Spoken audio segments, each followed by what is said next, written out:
Klarna, for the second week in a row, is making our Fast Five headlines. They Yeah. have inked a significant new partnership, and this time with DoorDash. We've got somebody from DoorDash coming on today. One of the very first employees of DoorDash. So Sweet. I'm very excited to talk to her. That's great. Jessica Locks will be on. Oh, with us. right. All right. So according to CNBC, DoorDash customers can soon buy with Klarna via full payments, interest-free installments, or deferred options aligned with payday schedules. Klarna said in a press release that DoorDash customers will be able to pay in full at checkout, split payments into 4 equal interest-free installments, or deferred to dates that align conveniently with when they get paid. For Klarna, the announcement comes after it recently became the exclusive provider of buy now, pay later loans for OnePay, the Walmart-backed fintech company. The partnership also strengthens Klarna's position in the U.S. just before its anticipated debut on the New York Stock Exchange. Chris, I have to ask. Yes. You were just on your phone this morning trying to figure out how to get a product in a very short amount of time. Right. How long before you start using BNPL for your DoorDash deliveries? Oh my God, Ann! Like as soon as possible. Like is yesterday an answer? Okay. 2 weeks ago an answer? Okay. 100%. I mean, you and I were joking about this. I want to bring it up for the audience. Do you remember where we were the first time we learned about BNPL?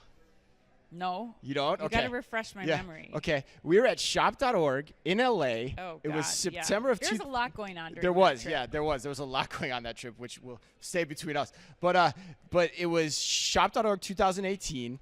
We went by Sezzle. They had a booth, and somebody recognized us from Minnesota, and they're like, hey, come and check this out. And they told us about it, and I got like super geeked up about it. I was like, this is so cool. Totally makes sense. If you can make all this coming back work. to me. Yeah, it's all Yeah. coming back to me. Yeah. I mean, you just had a baby like 3 months I did. ago, right? I was not. Yeah. There's Yeah. a lot There happening. was, and we had like this crazy Airbnb in the middle of downtown. It was awful. But anyway, great insight into like where the future was going that day. Mm-hmm. And so ever since then, I think it makes so much sense because it is a smarter way as a consumer to buy things because you can get interest-free loans. Yeah. So like, why wouldn't I extend my payables? And so you're starting to see this everywhere now. Yeah. You know, Walmart's doing it.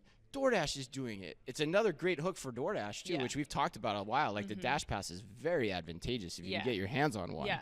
So I love it. Yeah, I think you're right. You know what? I think initially I was concerned about buy now, pay later, about getting people into a position where now you're using buy now, pay later for food ordering, delivery. But then I thought about it, Chris, and it's like, look at the contrast. On the other side of things, you're just putting it on a credit card. Right. You're building up and racking up credit card debt. At least with this move, you're able to, like you said, put it into installments, align it to your payday schedule so that you're able to like have more visibility or more activity, I guess, involved in how you're spending your money. And I think that will become more and more important. I also think this is a big move for Klarna. Not only now do you have visibility as a global organization into how multiple customers around the world are spending money, but now you also have visibility into Walmart shoppers, a major daily essentials shop, mass merchant that they'll have visibility to, one of the biggest retailers in the United States. And now you have visibility into how customers are spending on immediate gratification categories like restaurant delivery, like other things. So I think you're just building that moat too for Klarna, for the data that they have and the visibility that they have into how consumers in the world are purchasing and behavior that they're doing. So I think it puts Klarna in a great position as they're headed for this IPO. Yeah, 100%. I mean, God, yeah, this is like similar to the Best Buy story. I mean, we're going to see a lot of people starting to jump on this bandwagon too because it's going to be a ubiquitous way that people are going to start to pay and want to pay. Yeah. And our job too is not to be the regulators, right? Like we think it's just a better way for consumers to purchase products. The regulators can get behind it It's in terms of another option. consumer It's just another protections and things option. like that. Yeah.